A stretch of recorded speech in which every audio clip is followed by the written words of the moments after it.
Crosse Country Club members. I'm Tim Nix. I have the pleasure of serving on our grounds committee. I'd like to have a fireside chat today with our great superintendent, Greg Willman. Greg, welcome today. Thank you. It's great to be here, friends. Great to be here.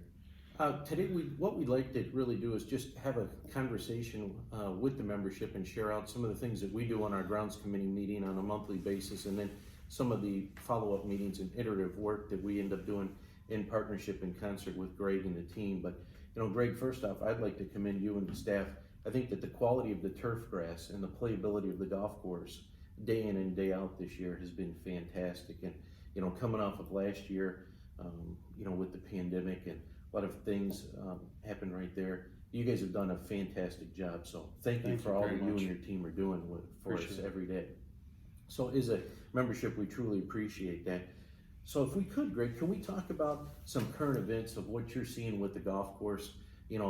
It's been really, really excessively dry this year so far into late spring and early summer, and really hot. And then today, it's like 67 degrees and some rain. So some things that I've noticed out there on the golf course lately, we've had some whiting out or bleaching or scalloping around some of the collars right there. And can you share with us what that is? Sure. Basically, what that is the greens over the years have basically shrunk a little bit through maintenance practices. Every time a guy mows, he mows everything a little bit smaller, and so over the years the greens have basically shrunk. So a good example would be like number 2 green. The front of that green should be about 5 feet wider than what it currently is.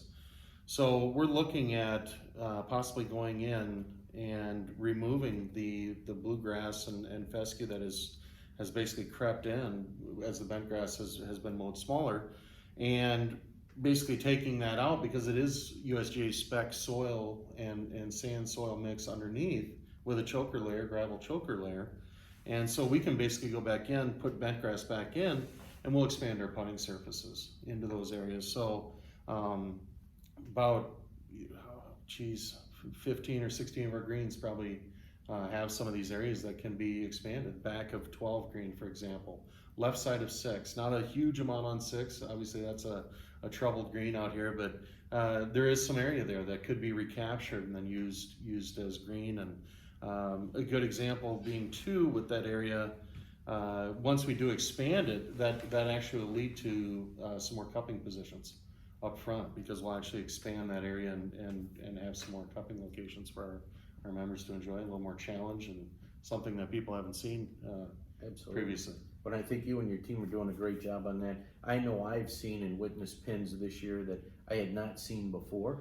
Over the last 2 years, we've seen more pin locations, and it's been fun and exciting versus like the 6 spots that they were always at before. And everything. So, and I can also see that that the bent grass ends up conceding, if you would, to that bluegrass and the fescue, right? And you can see that the sprinkler heads get further and further away from the greens when they should be either on the fringe or just off the fringe within 1 step. So, another thing, I thank you for sharing that with us, and it sounds exciting if we could have more pin locations. Absolutely. And recapture some of the original design by Arthur Hills. That would be fantastic. Another thing that I've noticed over the last few weeks is the poana on the greens is actually turning a very, very light and faint yellow. Can you share with the membership what that is and what that means? I know you and I talk about it sinking and everything, so can you share with us, is that done on purpose? And if so, how and why are you doing that? Yeah, basically what we're doing is, every 5 or 6 years we'll get a winter that's strong enough and cold enough where we'll actually lose the POA on the greens, which can be a real detriment coming out of spring out here. Mm-hmm. So what we're doing is getting real aggressive with our growth regulators and using Trimmet, which is a regulator that really is aggressive on those POA annua plants. And what you're seeing, that yellowing, is just the effects of that chemical basically drawing that turf grass plant down, and then our bent grass is able to kind of come in and recapture some of those spots. So the real small POA annua spots, you lose them and you really don't see it. But for example, out on number 4, we had a little bit of probably about the size of a cup plug, and that actually, during that heat, we actually lost a spot. So So we went out and actually put a plug in, but it was actually a positive good thing. thing. Yeah, a good Yeah. thing. But you might see a little bit of little turf loss, and it's not something we're afraid of. It's just kind of our process with trying to get to a pure bent grass stand on greens.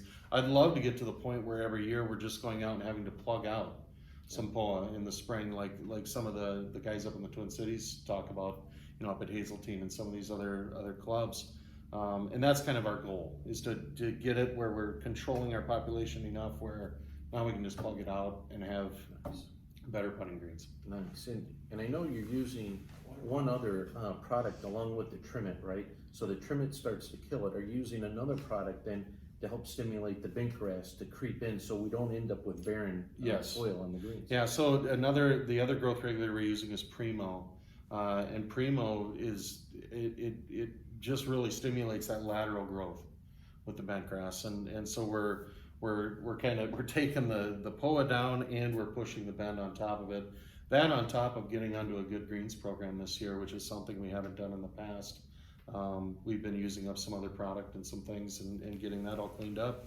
We're actually on a good greens program now, and we're seeing the effects of that. We're just seeing a much healthier turf stand on greens. Awesome. Well, thank you, Greg, and thank you for your time and support, and thank you for all your team does for Absolutely. us. We're really proud at Crosse Country Club as a membership of our golf course, and that's thanks to you and in concert with you and your team. So Appreciate thank you for all Thank you you're very doing. much.